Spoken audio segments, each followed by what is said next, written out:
Joining me now from Cedar Rapids, Iowa, is the former Secretary of State, Hillary Clinton. Madam Secretary, welcome back. Thank you, Chuck. It's good to talk to you this morning. You got it. Let me just start with this.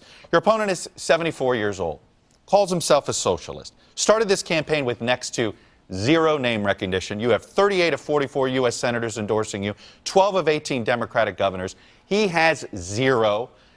What happened? What's gone wrong? And save me the "we always knew this was going to be a close race" answer. Well, Chuck, look, I think it's actually good for the debate that we're having, that there is so much interest and energy that I feel on my side, and I know obviously so does Senator Sanders on his. We got a big choice to make, and it's exciting. I had a great couple of events yesterday. I am enthusiastically pursuing the opportunity to reach every single voter in Iowa, and we're going to see what happens. I feel good about where we are. Obviously, we'll find out a week from tomorrow. But if you look at the differences between Senator Sanders and myself, I just don't think we can wait. We can't wait to make progress on the myriad of issues that I think we're going to be facing in the next administration. I want to build on the progress that President Obama has made, and he has a different approach, and that's what voters are trying to determine, which they prefer. Look, as you know, the caucuses sometimes are about passion and enthusiasm. Let me read you something that was in the New York Times from Gail Collins. Nevertheless, you can't ignore the fact that Hillary Clinton is now the candidate of the aging Democratic establishment whose supporters pray for a low turnout on Election Day. That might get her nominated in the long run, but it is not really the kind of image that makes you go whistling into the election booth. By the way, she wrote that in 2008. By the way, she wrote that in 2008, Madam Secretary. Is there a deja vu happening here?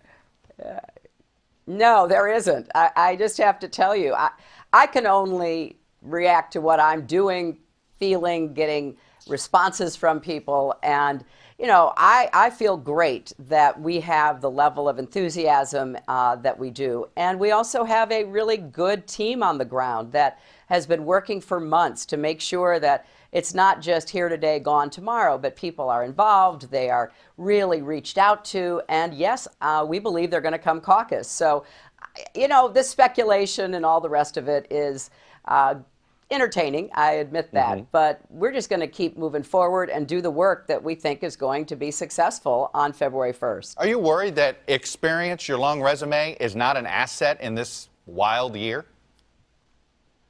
No, I'm really not, because I think at the end of the day, people take this vote seriously. They know they're voting for who they prefer to be the next president and commander-in-chief, and I believe that when I am out there talking with people about what we have to go up against here at home, get the economy working for everybody, not just those at the top, begin to raise incomes, which hasn't happened, deal with health care, going from 90% coverage, which is what we have under the Affordable Care Act now, to 100%, and I lay out what I intend to do to get there. I can only tell you that I see people nodding. I know people are signing up as they leave my events. That's what matters here. It is very personal, and people look and they think, you know, can we imagine this person to be president and commander-in-chief? And because of my experience, and particularly my years as Secretary of State working with President Obama, I think that's something that people really take into account. What are you willing to, you know, it's interesting, your husband used a lot of political capital, you and your husband used a lot of political capital to do health care. President Obama arguably used all of his political capital to get health care passed. What is it? What is the one issue you are going to be willing to use all your political capital to focus on? You and I both know you basically have one big shot at one big issue. What is it that you're willing to use all your political capital to do with? Well, Chuck, first of all, I don't agree with you on that. I think that there are several really important issues, healthcare being one of them. We've got to get costs down. I met a man on Friday who no longer can afford to pay for his HIV medication. I met a woman yesterday whose bill for the drug she must take and has taken for 25 years has gone from a couple of hundred to over $14,000 for the same amount of the drug. That really hits my heart. I know what people are going through. I'm going to use whatever tools I can to get us lower prices, cap those prescription drug companies, take that on. But I'm also going to focus on the economy. Because unless we create more jobs and get incomes rising and fix the tax system so that it doesn't in so many ways tilt toward the wealthy. People are not going to get ahead. They're not going to feel they're getting ahead, and they're going to still believe that the government, the economy is rigged against them, which is bad for our democracy. As you know, your opponent, Senator Sanders, has been hitting you on Wall Street contributions, and including some paid speeches that you did for Goldman Sachs, among other banks. Let me ask you this. Why do you think one of these big banks paid you over $200,000 for a speech? Well, look, I gave speeches to a wide array of groups, from healthcare groups to auto dealers and many, many more. And I think what they were interested in, because what we talked about was the world. Coming off of 4 years as Secretary of State in a complicated world, people were interested in what I saw, what I thought. They asked questions about matters that were on their minds. A lot of interest in the bin Laden raid, how such a tough decision was made, and what I advised the president. You know, I think Americans who are doing business in every aspect of the economy want to know more about the world. I actually think it's a good conversation You for don't people think to they be having. You don't think they expect anything in return?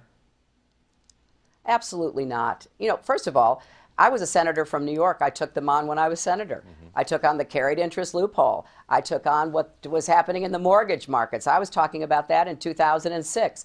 They know exactly where I stand, and I'll tell you, Chuck, it's really interesting to me that now Karl Rove has taken money from the financial interest to run an ad against me to try to influence Democrats not to support me. Why? Ask yourself why. Because he knows, number one, I know what must be done, and number two, I know how to get it done to make sure that Wall Street writ large, not just the banks, but the investment banks, the hedge funds, and everybody else, no longer can wreck our economy the way they did in 2008. All right, two more quick questions. The Des Moines Register editorial, in praising you and your experience, did bring up the email issue as one of those things that they're frustrated with how you responded to it. Let me just ask you this question. Last week you were asked about the FBI investigation. Are you concerned? You said you haven't been contacted by them. Are you concerned this investigation's taking too long, that it's putting an extra cloud over your candidacy, and until it gets behind you, you're sort of going to have these issues? And Michael Bloomberg even cited it as a reason why he's thinking about running.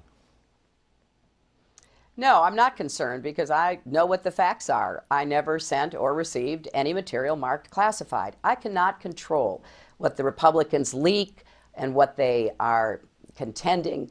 And I thought it was interesting, Chuck, you'll, as a political observer, understand why. You know, back a couple of months ago, Kevin McCarthy spilled the beans that the Benghazi investigation was all about bringing me down, something that I suspected, but I went ahead, testified for 11 hours, answered all their questions, and even they admitted there was nothing new. And now Senator Grassley shows up at a Trump rally yesterday in Iowa. He's the chairman of the Judiciary Committee, who has, and his staff have been, you know, behind and pushing a lot of these stories, and announces he's there for the simple reason to defeat me.